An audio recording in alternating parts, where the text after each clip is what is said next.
At the Midtown Modern Art Museum, a special showing was being held for the famous painting Whistler's Father. This one painting alone was worth a fortune, and the police were worried. It is a big responsibility they've placed on our shoulders, men. I've no doubt some gang of thieves will try to make off with the painting. But there are so many entrances to this place, Chief. How can we guard them all? We're not Underdog, you know. There's no need to fear. Underdog is here. Yeah, Underdog. It's a sight for sore eyes, yeah. Will you stay here at the museum and guard the painting of Whistler's father? I'll guard it here each day, you'll see, and at night I'll take it home with me. Wonderful. Now we haven't got a worry in the world. But the chief of police would not have been so happy had he known of the special meeting that was about to take place in the underground hideout of Riff Raff.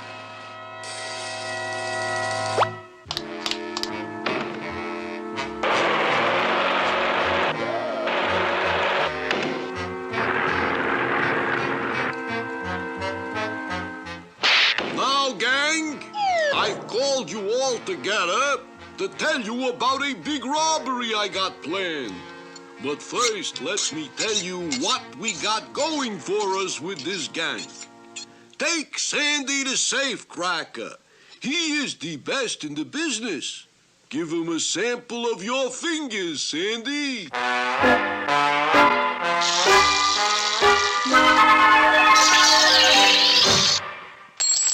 Next is the top gunman of all times, Mooch. Show him, Mooch.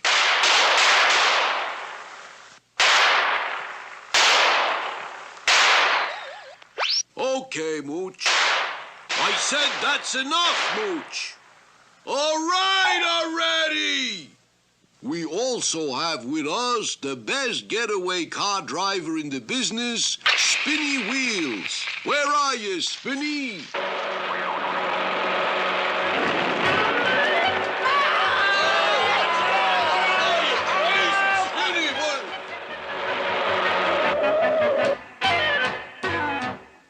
And of course, we happen to have the greatest bomb tosser in the world, Dynamite. Show 'em your pitching arm, Dinah.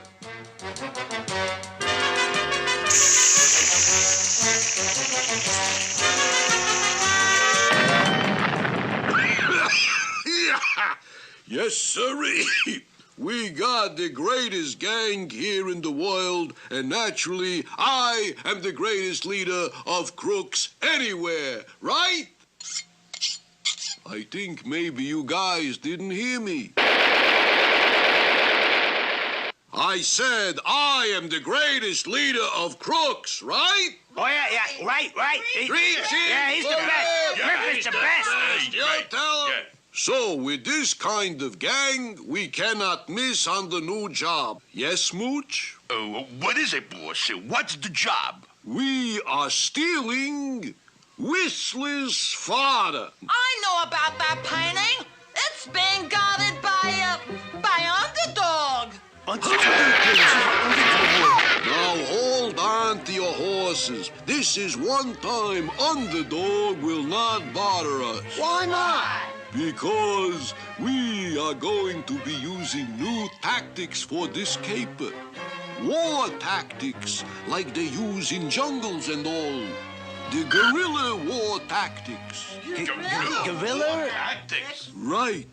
Not even Underdog will be able to stop us when we use guerrilla war tactics. Is Riff Raff right?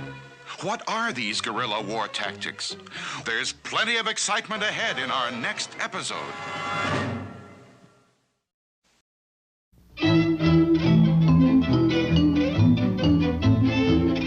Those two villainous villains, Biggie Rat and Itchy Brother, had failed again and again in their attempts to take over the kingdom. So they opened up a gypsy fortune-telling parlor. While Itchy, disguised as Madame Goulash, was telling fortunes, Biggie Rat was making sure the fortunes came true. The crystal ball is getting, now clear. Man, are you in for a surprise? I mean, there is a big surprise for you in the future. Yeah? What kind of surprise, huh, Madame Goulash? Money! You are going to be, very surprised about a certain sum of money. And surprised he would be. For while Itchy was getting the customer all excited about his surprise, Biggie was stealing his wallet. But later that day... What a crummy racket. We told fortunes and stole wallets all day long, and we only made 3 bongo bucks. Yeah, that's not even enough for a cup of espresso. And besides, I'm getting tired of wearing this kooky costume. I'd rather go back to overthrowing kingdoms. Doesn't pay much, but... Great. For once in your life, you got an idea. We'll tell old Kingsy's fortune, and... But, gee, Biggie's already got a fortune. There's the palace and the crown jewels and, Listen, you jerky gypsy. This is Biggie talking, see? And what I say goes, see? We're gonna tell Kingsy that the crystal ball here says he should go for a vacation in the far west, and... why the far west? Man, I think Bermuda for vacation. Onion head. Don't you watch TV? In the west, we can have Kingsy scalped, pushed over the edge of the Grand Canyon, or shot down at the pass. If those don't work, we can always lose him on the freeway. Okay, Big, I dig. Now, here's what we're gonna do. Meanwhile, back at the palace... You know, True Blue Odie, things are so calm and peaceful around here that it might be a good idea to take our vacation at this time. Where shall we go to this year, sire? But at that very moment, outside the palace window... Let's see. There's Switzerland and Netherland and Somaliland. And what's that infernal racket? I believe it is a band of wandering gypsies, sire. Fortunes, have your fortune told. Learn the secrets of the future. Madame Goulash sees all, knows all, tells all. They're fortune tellers, your highness. Well, have them come in. Not that I believe any of that nonsense, but it might be amusing. And so the 2, wandering gypsies were brought into the palace, which was just what they wanted. Let me look into the crystal ball. Come on, don't overdo it. Tell them the fortune and let's get out of here. I see that you are going on a long journey. Amazing! Now, how did you know that? I didn't know myself until a few minutes ago. The crystal ball knows all. Also, the crystal ball tells where you're going. Where am I going? I mean going. Not Switzerland. No. Not Netherlands. Not Somaliland. No. Then where? Where? You're going west. Crystal ball says, go west, young man, go west. Somehow that sounds familiar. Could be, Kingsley. This here crystal ball once belonged to the great American fortune teller, Madame Greeley. Oh, then it's the American West you're talking about. Yes, I see much fun for you. Beautiful scenery, friendly people, real Indians, real cowboys. The King and Odie started packing at once for what they were sure was going to be the most exciting vacation they ever had. But what dangers lie ahead? We'll find out in our next exciting episode, Wild and Wobbly.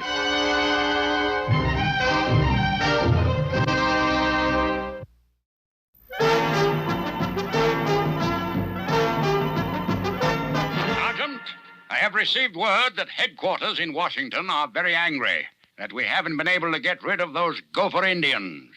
We've got to try something new. Yes, sir. What would you suggest, Colonel? A booby trap. That's the thing. I remember one that used to work well in my college days. West Point, you know. We simply tied a string on the doorknob, tied the other end to a bucket of water, and balanced the bucket of water over the door. I get it, Colonel. Then if anybody opened up the door... General nuisance! Blasted Colonel, what's going on here? Our apologies, General. We were just working out a booby trap to get those Gopher Indians. Booby trap! Booby trap! Confound it, Colonel! That's no way to fight the enemy! I've brought you the ultimate weapon, Big Banger, the world's largest cannon. It'll blow those Indians right out of Gopher Gulch and into the reservation. Bully, where is it? On the other side of the mountain. Bully. But how are we going to get the world's biggest cannon over the mountain? That's your problem. I'll stay here and command the fort while you go and get the cannon.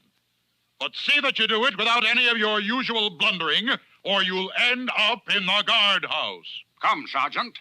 We shall carry out the General's orders. Boom, boom. Colonel's going to get 'em big cannon? Blast 'em us out of Gopher Gulch? Sound 'em plenty bad. What we do? Sabotage. Whoopie-doopie, you genius. Heave.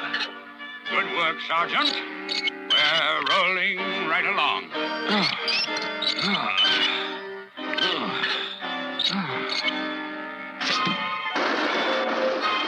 Up! This is against regular...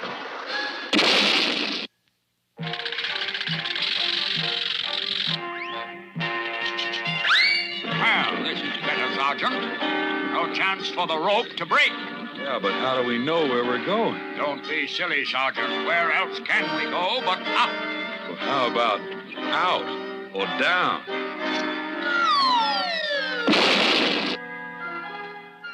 If at first you don't succeed, try again. But we've been trying all day, Colonel. Remember the Army motto, Sergeant. Don't give up the ship. Yeah. Now, Sergeant, we'll both pull on the rope, and we'll have the cannon at the top of the mountain in no time. Heave! Heave! Heave! What if that rope won't hold? Nonsense. I fastened it around that stout tree. Look out! Here comes the cannon. Retreat! Retreat!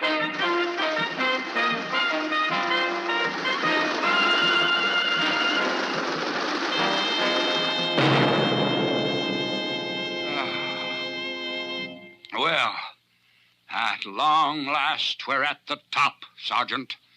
And I think we're entitled to a well-earned rest. There's the fort down there, and there's the Indian camp over there. As soon as we get this cannon down to the fort, we'll blast away. Stop beat! Halt! Halt, I say!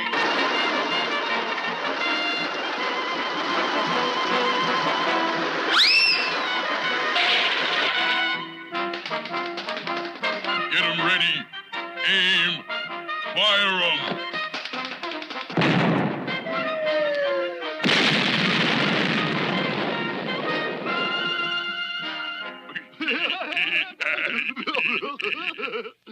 Colonel Coyote! Y'all be sure to see our next adventure. We ought to be out of the guardhouse by then. I hope.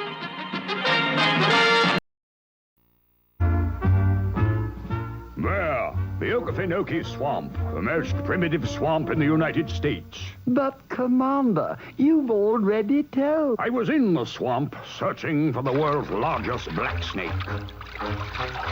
Traveling alone, I was braving terrible hazards, and finally, my bravery was rewarded. This was indeed the largest black snake in the world. And immediately, we were locked in deadly combat. I had no fear whatsoever of the outcome. My superior strength, as you know. But suddenly, it tossed me into the air. I landed in a deep pit, and the giant snake came crawling in after me. Oh, no, Commander. What did you do? Remembering that this was an American snake, I began whistling the Star-Spangled Banner. And like all true Americans, the snake immediately came to attention. I climbed up the snake and, whistling all the while, carried the critter back to civilization. Now that is a smash ending. Quiet.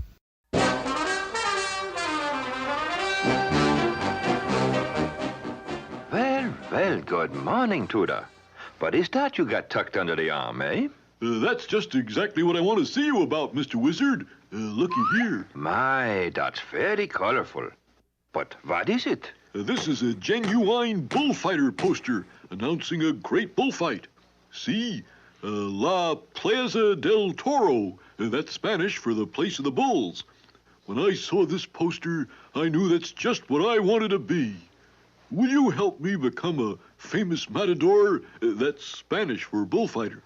How many times must I tell you, Tooter? Things like that is for men, not little turtle boys. Oh, but Mr. Wizard, this time it's different. This time I've been practicing. Watch. First, I need a cape. This tablecloth will do. Whoops. Sorry. Well, anyway, pretend you're the bull. I say, toro, toro. That's Spanish for bull, bull. Ho, toro, ho, toro. That's Spanish for ho, bull, ho, bull. Then you charge. I wave this here cape and... Very well, my boy. You win. If you want to be a matador and fight the bulls, I will make you a matador. Bullfighting is very popular sport, and it draws many people. And when the matador enters, there is great cheering like at the baseball game.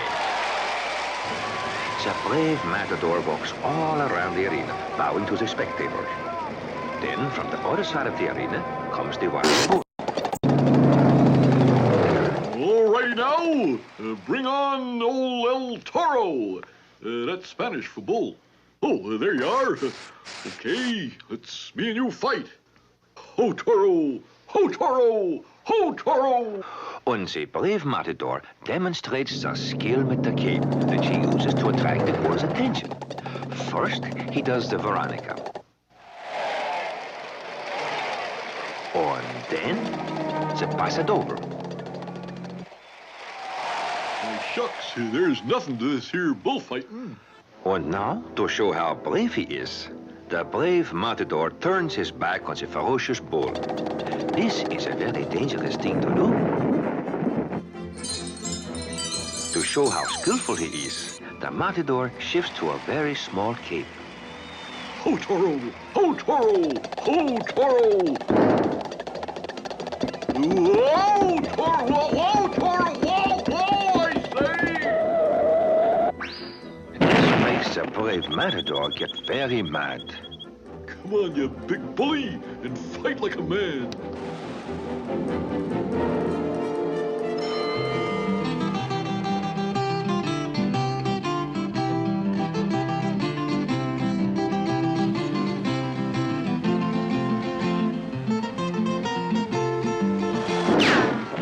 Experience tells the brave matador that the bull is weakening, and the time has come for what is called the moment of truth.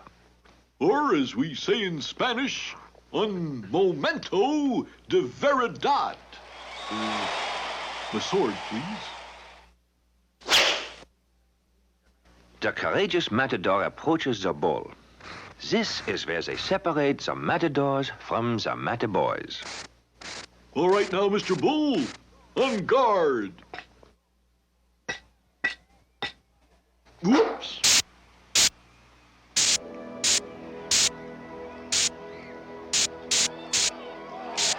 Oh, Mr. Wizard!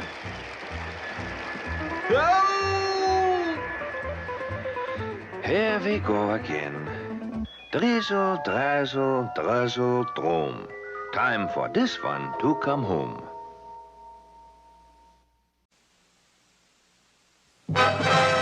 Riff-Raff with his gang of thieves planned to steal a valuable painting being guarded by Underdog. Not even Underdog will be able to stop us when we use guerrilla war tactics. But, gosh, boss, what are guerrilla war tactics? I am glad you asked that question, Mooch. If all of you will kindly look at the screen, I will turn on this movie projector. One of the tactics of guerrilla warfare is called hit and run. Just watch.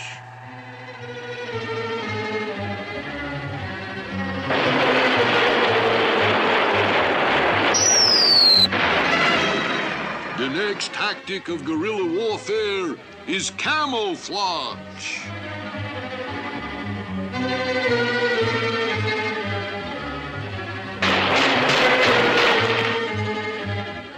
The next tactic of guerrilla warfare is sabotage. How's about having one of my cigarettes, Guy? Great, Guy. Thanks.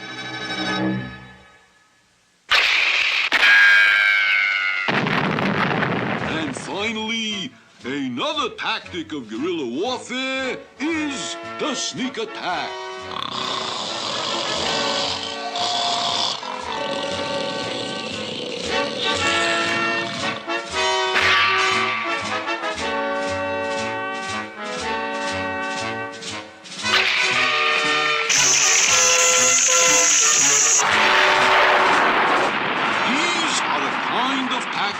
We will use to steal the painting right out from under Underdog's nose.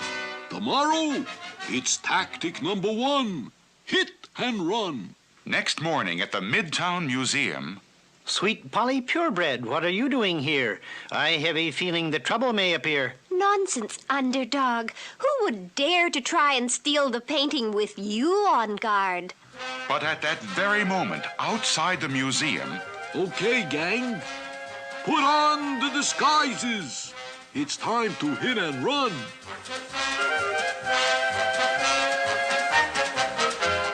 On your mark, get set, get ready. No one would be silly enough to try to steal the painting with you here, Underdog.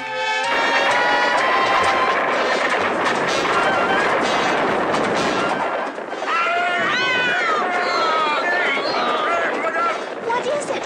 What in the world is happening in here?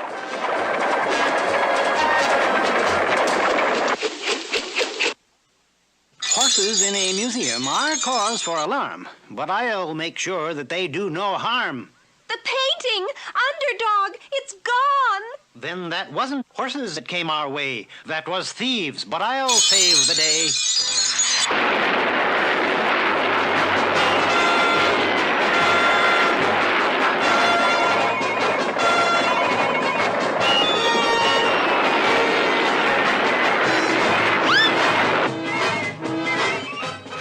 Look up there! We made it! The finish line! What finish line? It's the finish line for you if I don't get that painting before I count 2. Run for it! I can't go after them, though I'd rather. I must return with Whistler's father. Gosh, boss, that hit and run didn't work so good. Yeah, but wait till we use our next step in guerrilla warfare. Camouflage and sabotage. Underdog will never know what hit him.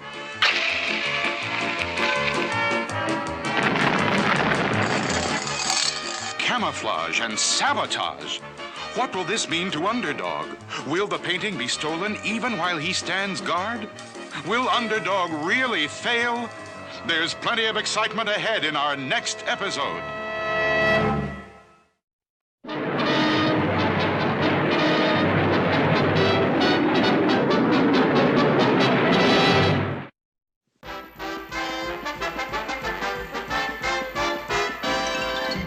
Have some more fish, Tennessee?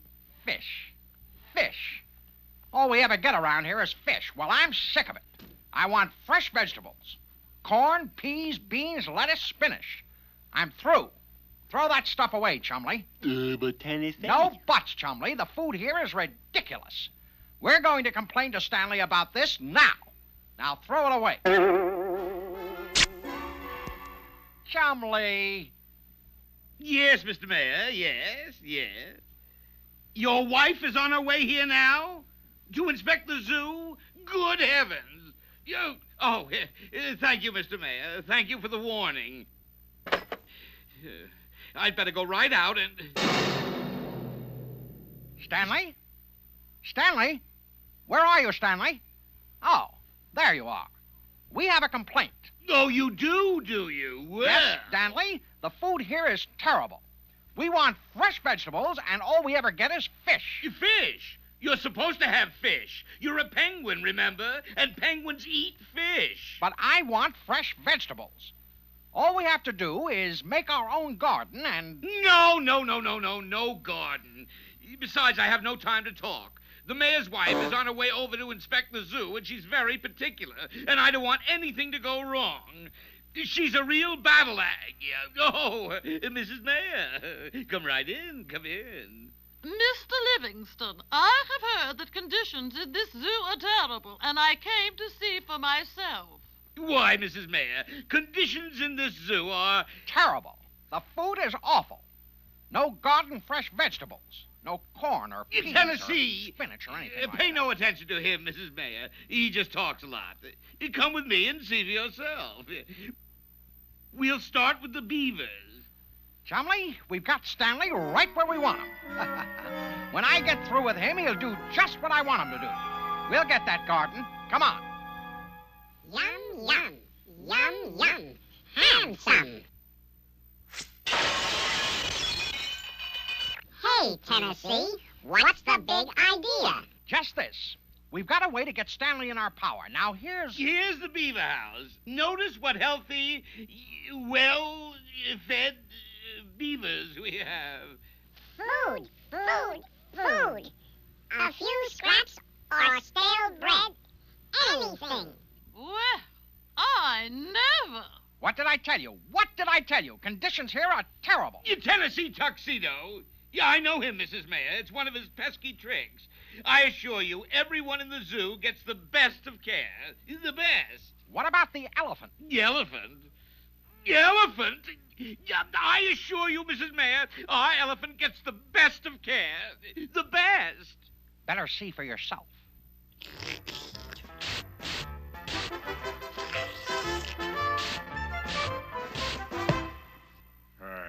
What's the big idea? I'm sorry, Peanuts, but Tennessee has a big plan. Right. We're going to make Stanley do anything we want him to do. Now, here's our elephant. As you can see, he's a healthy, happy, contented elephant. Water. Just a drop. Well, I never. Disgraceful. What did I tell you? What did I tell you? What you told me is perfectly true. From now on, I'm going to take your word for everything. And if anything goes wrong, I want you to call me, and I'll see that we get a new keeper for the zoo. Certainly, Mrs. Mayor, I'll take care of everything. Everything. You Tennessee Tuxedo, I'm going to... Stanley, I'll call Mrs. Mayor. No! Now we're going to have some changes around here. Ice cream 3 times a day. Chocolate cake? Right. And soda with every meal. Lots of candy? But most important, lots of nice fresh vegetables from our own garden. No, never. No gardens, I refuse. Stanley, I'll have to call the mayor's wife. No, not that. But I don't know anything about gardening. Neither do I, but I know where to find out. And while we're gone, sweep up around here. Won't you, Stanley?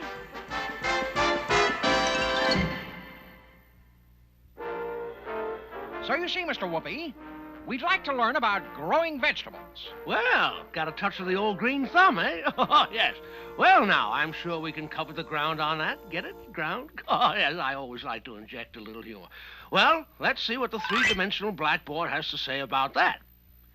The first thing to do in planting anything is to prepare the ground.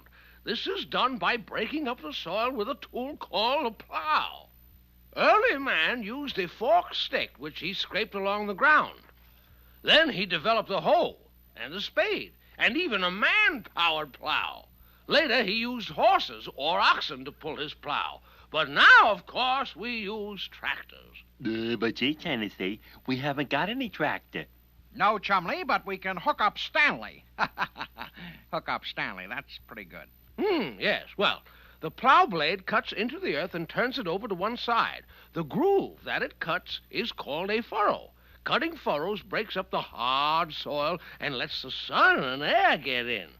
but the plow breaks the earth into fairly large lumps. So the farmer now uses a tool called a harrow, which is dragged over the plowed field to crumble up the large lumps and level the surface to make it ready for planting. Get it? Remember that, Chumley. First plow, then harrow. Right. It used to be that men walked through the fields with big sacks and cast the seed over the ground. That's where we get the word broadcasting. But the modern farmer uses a machine called a drill, which places the seed evenly in the ground exactly as deep as the farmer wants it, and then covers it over with earth. Great. And that's all there is to it. Oh, no, my boy. The farmer's work is never really done. For instance, once the seeds begin to come up, the garden has to be cultivated with a hoe or a mechanical cultivator. That means removing the weeds from around the plant and loosening the soil so that it will hold more water, and so that the roots can grow more freely and get more air. Then, if there's plenty of water and sunshine and air, the plants will grow and whoopee, you'll have a garden. Phineas J. Whoopi, you're the greatest. Thanks a million. Come on, Chumley.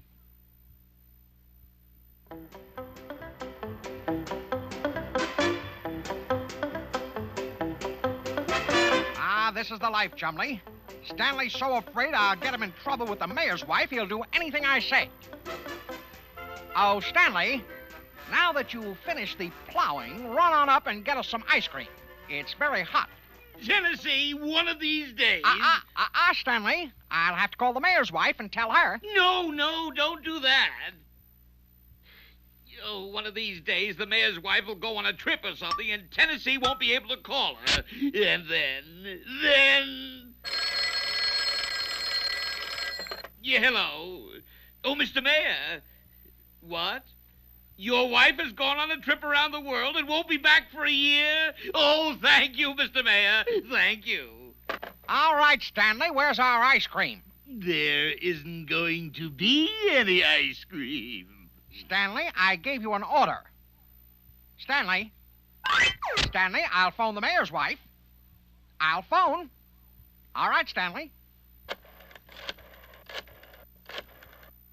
I'd like to speak with Mrs. Mayor. What? She's going around the world. She won't be back for a year. Now, wait, Stanley. Now, just wait a minute, Stanley. So, you wanted fresh vegetables, did you? You wanted a garden, did you?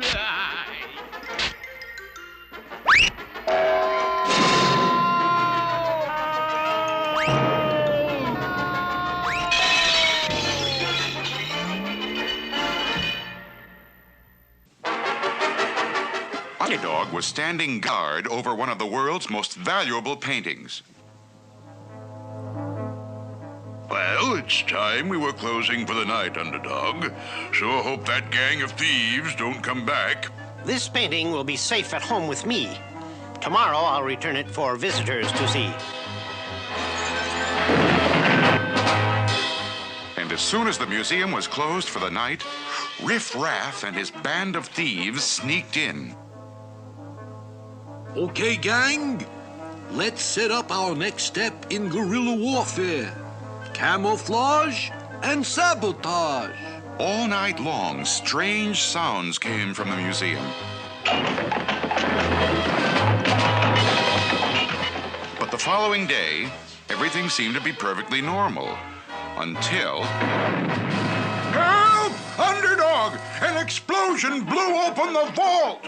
There's no need to fear. Underdog is here. Hurry, Underdog. I'll stand watch over the painting. But the moment Underdog left the painting, 2 columns, a statue, and a wastebasket began moving slowly toward the painting. The explosion made a twisted mess out of the door. To get this back the way you seek, I'll want my strength at its very peak. What's with the ring? The secret compartment of my ring I fill with an Underdog super energy pill.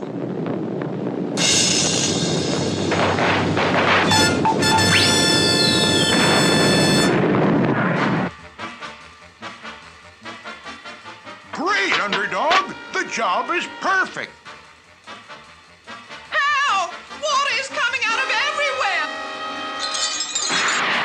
Underdog raced to answer this next call, the two columns, the statue, and the wastebasket moved closer to the famous painting. There seem to be holes in every single pipe. But Underdog knew what he must do, and quickly he broke off a piece of the pipe and joined the ends together again. Now a little gum to chew is just the thing I need to do. How can you stop to chew gum at a time like this? I'm not chewing gum for a refreshing pause. I need this gum to serve our cause.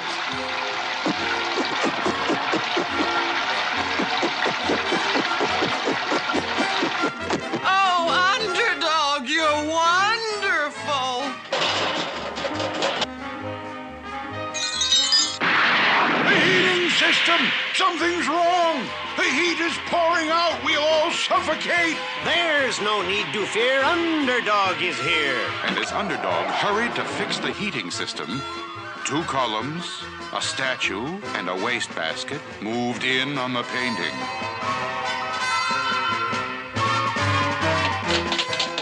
Oh, they stole the painting. When Polly screams, I am not slow. It's hip, hip, hip, and away I go. Okay, gang, let's get out of this stuff. We sure put it over. This camouflage is great. It's as great for me as it is for you. Now give me the painting before I count two. Run for it, gang! I'd catch that gang and take them to jail, but I must return the painting without fail. Well, camouflage failed, boss. What now? The only step left in guerrilla warfare, sneak attack. It never fails. But how do you sneak up on Underdog? At night. Every night, he takes the painting home. So all we have to do is figure a way to follow him. Wait till he's asleep and snatch the painting. Follow Underdog home?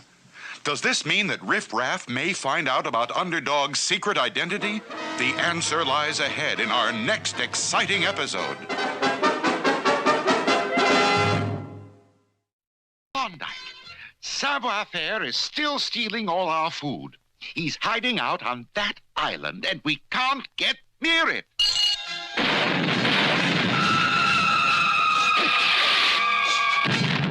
Yeah, well, I got it all figured out now, Major Minor. I'm gonna sneak up on him underwater. How? With this. I'll wear this underwater and walk across the river bottom to the island. What's the rock for? So I won't float. I'll stay on the bottom. All right, Mouse, here I come. Oh, look at that, Malamute. He's going to sneak up on us. We shall have a surprise for him.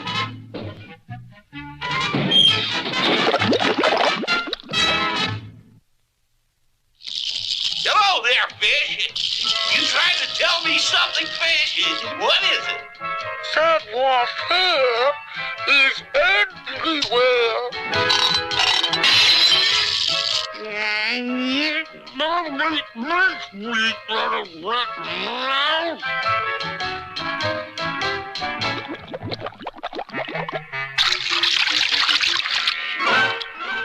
If I can't get over to the island, I'll bring the island over here. I'll hook into it and reel it in. Oh-ho! See what he is trying to do now, uh-huh? Well, if he wants an island, we'll give him an island.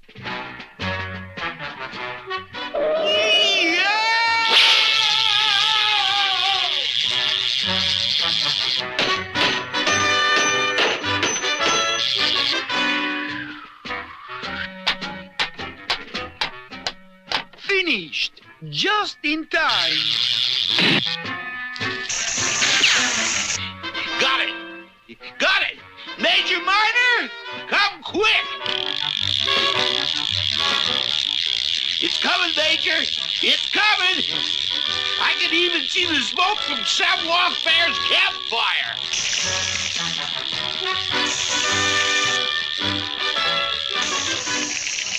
Here it is, Major. Savoir-faire's Island. Now we'll just hop on and the rest... Here...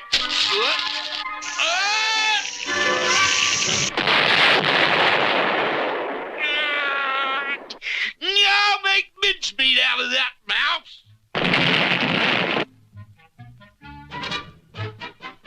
All right, Major. I'm going to move in so fast, he won't have a chance to do anything. Now, when we hit 100 miles per hour, I'm going to let go and ski right into his hideout. Ready? Ah, he thinks he's going to take me by surprise, eh? Well, I shall surprise him. Look out, mouse! Here I come! Yahoo!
Klondike cat always gets his mouse.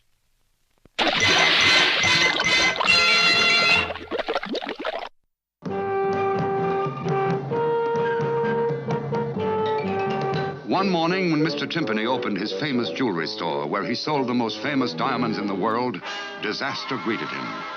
Every single precious sparkling diamond was gone. Mr. Timpany fainted.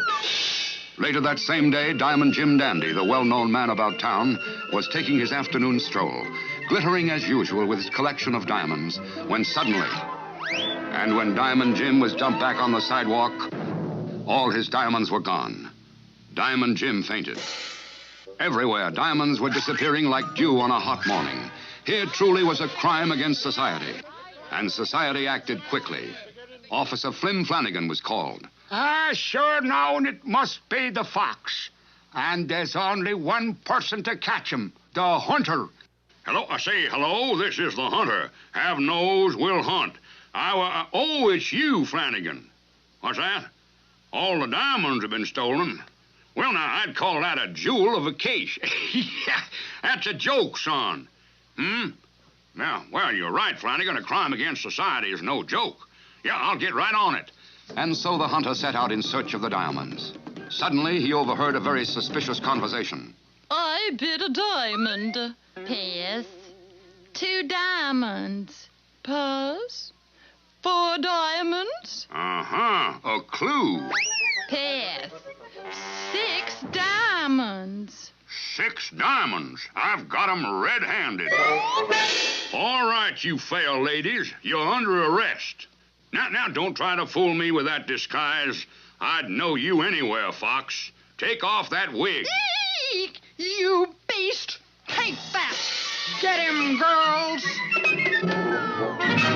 Undaunted by his little error, the hunter carried on until... It's all set then. I'll meet you tonight at the Diamond Horseshoe in the Opera House. Everyone knew that the Diamond Horseshoe was just a name given to a particular section of the Opera House. Everyone but the hunter, that is. He simply thought that it was a horseshoe made of diamonds? Well, who would ever think it? Well, now, I'd better show up at the Opera House tonight and catch that wily fox with the goods. Meanwhile, what was the fox doing with the diamonds?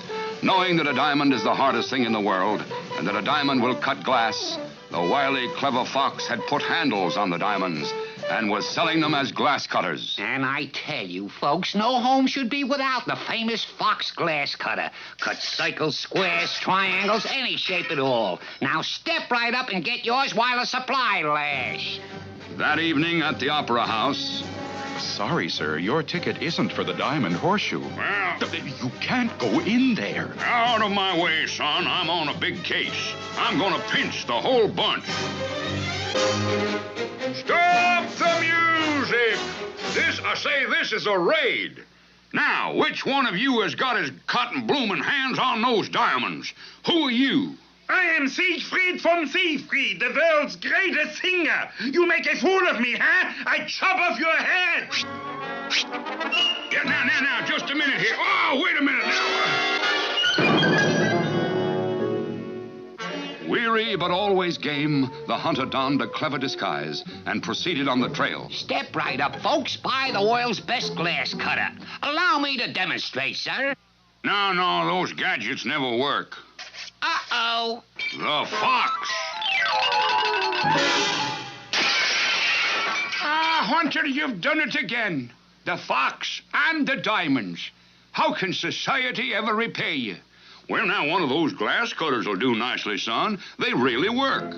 Who was that undisguised hero? Well, here now. Take a good look, son. Sure, and you had to ask. That's the hunter. Today, our story is about Twinkles and the roller skates. One day, Fulton the camel was working in his invention shop when Harley the horse dropped by. What is that silly thing you're working on? Asked Harley. Another invention that won't work? This is a fine invention, said Fulton. With this, I won't have any trouble running faster than you. What? Laughed Harley. Don't be silly. All right, said Fulton. Let's have a race tomorrow. Fine, said Harley. And seeing Twinkles walk up, Harley said, "We'll race from Twinkles' house to Sanford's house, and Twinkles can be the judge." Fulton agreed, and Twinkles said, "All right, I'll judge the race." When Harley had gone, Twinkles said, "You shouldn't have done that, Fulton. You know Harley can run faster than you." Sure, said Fulton, but not when I'm wearing my new invention, jet-powered roller skates. Next morning, the race was on.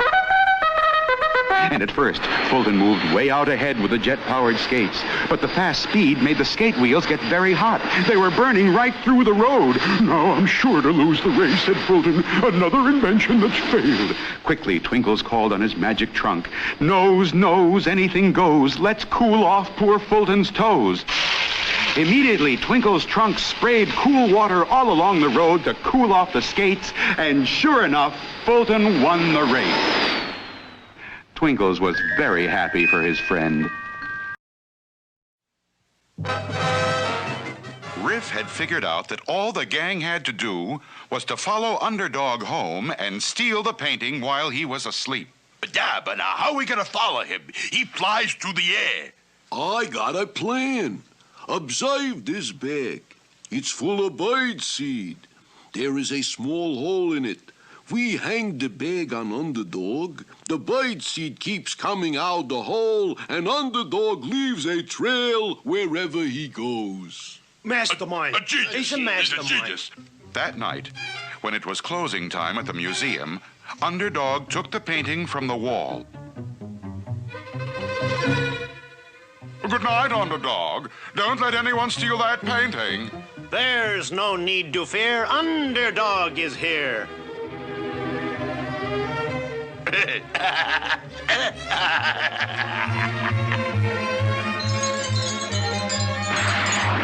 Little did Underdog suspect that everywhere he went, he left a clear trail of bird seed.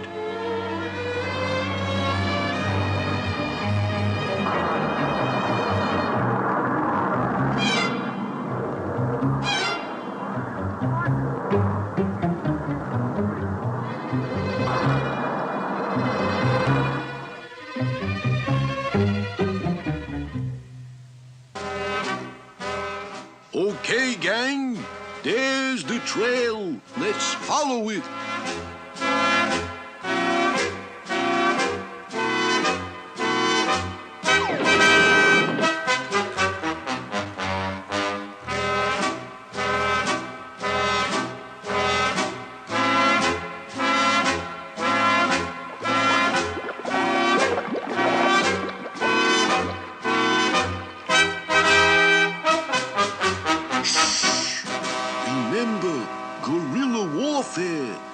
This is a sneak attack. Shoeshine. That means Shoeshine is really Underdog in disguise. Wow. Come on. What is the meaning of this, riffraff? I'm just humble, lovable Shoeshine. Like fun. We're taking that painting, and you're not going to do a thing about it because we're wise to your secret. What secret is that, sir? We know you're Underdog. We followed your trail from the museum. Is there nothing Underdog can do? Will Riff tell the world his secret? No. Underdog decided to use his lightning speed to fool Riff. Underdog is just a friend of mine. He's over there. Where? Here. Where's Shoeshine? Here. I'm here. I'm here. Here. Here. Here. Here. Here. Here. Here. Here. Here. Grab the pitches and beat it! I've kept my secret, that is true, but now I must catch the criminals too.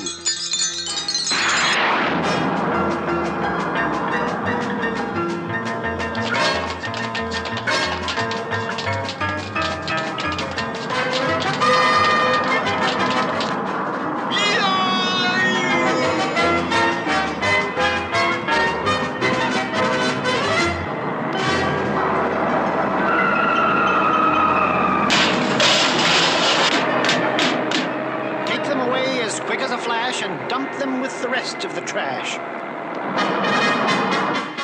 Once again, the famous painting was safe, and people looked up in the air and said, Hey, look in the sky. There's a plane. It's a bird. It's a frog.